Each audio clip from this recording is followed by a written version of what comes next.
katotohanan, papalabasin ng administrasyon na ako ay isang terorista sa loob at labas ng Pilipinas.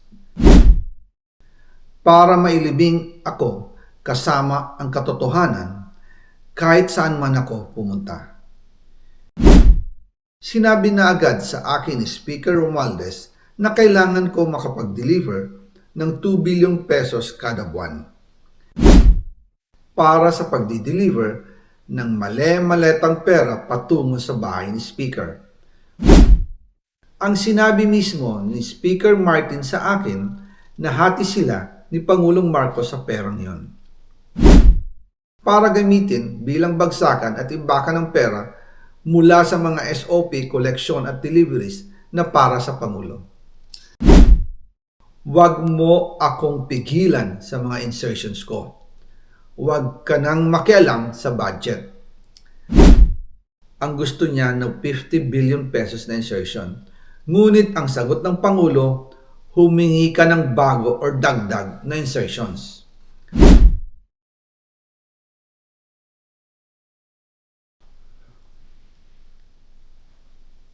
Magandang araw po sa inyong lahat. Bago ko ipagpatuloy ang aking paliwanag, nais ko munang magpasalamat sa inyo.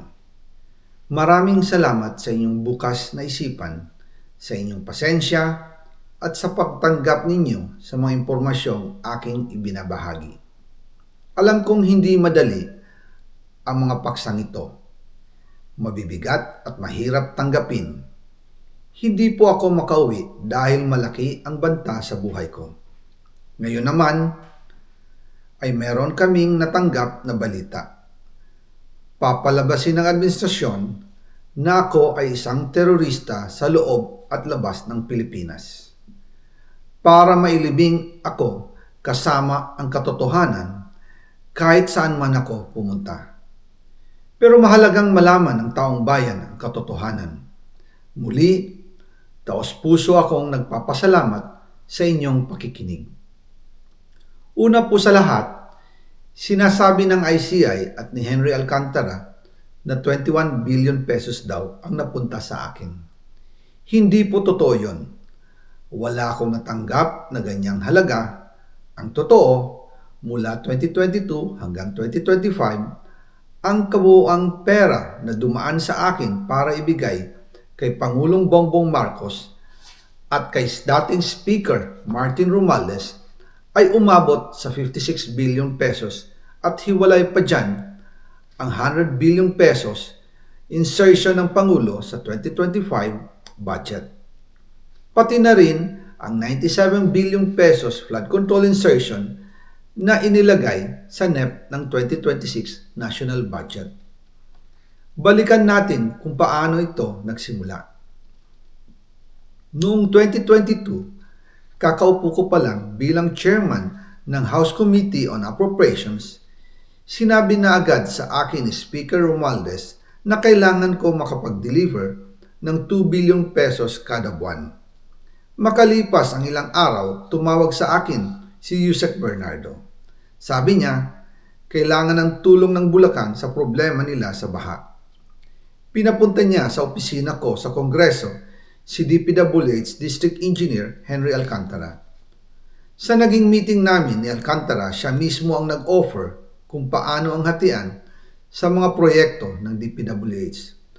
22% para kay Speaker Romualdez, 2% para kay Yusek Bernardo at 1% para sa kanya. Doon po nagsimula ang tinatawag nilang deliveries. Ang sistema po ay ganito. Ang mga tao ni Henry Alcantara ay nakikipag-ugnayan sa mga tao ko na sina Paul Estrada at Mark Tiksay. Sila ang tumatanggap na pera mula sa mga tao ni Alcantara. Minsan sa bahay ko sa Valle Verde, minsan naman sa BGC parking. Pagkatapos nilang makuha ang pera, sila Mark at Paul naman ang nag-aayos o nakikipag-coordinate sa tauhan ni Speaker Martin Romualdez na si Jocelyn Sereno para sa pagdi-deliver ng male-maletang pera patungo sa bahay ni Speaker.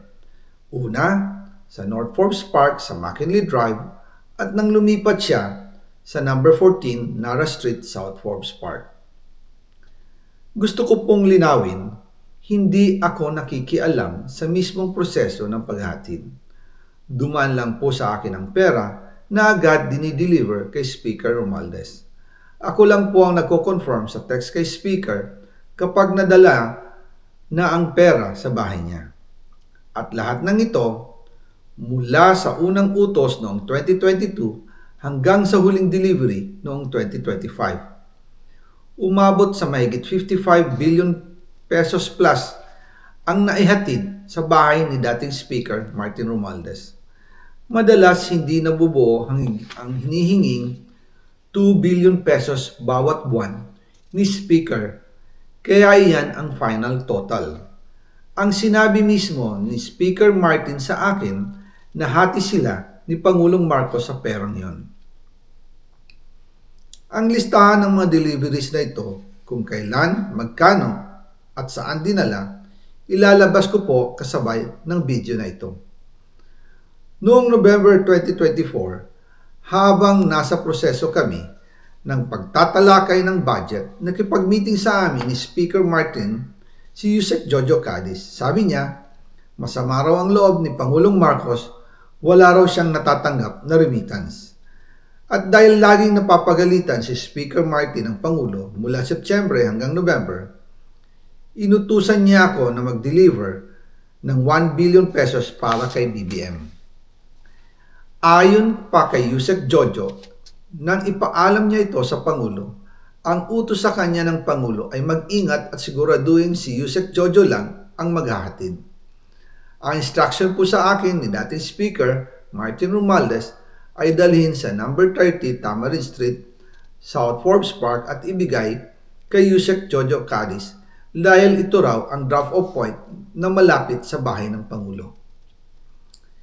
Sinabi rin po sa akin ni Speaker Martin Romualdez na si PBBM ang nag-utos sa kanya na bilhin ang bahay sa number 30 Tamarin Street para gamitin bilang bagsakan at imbakan ng pera mula sa mga SOP, collection at deliveries na para sa Pangulo.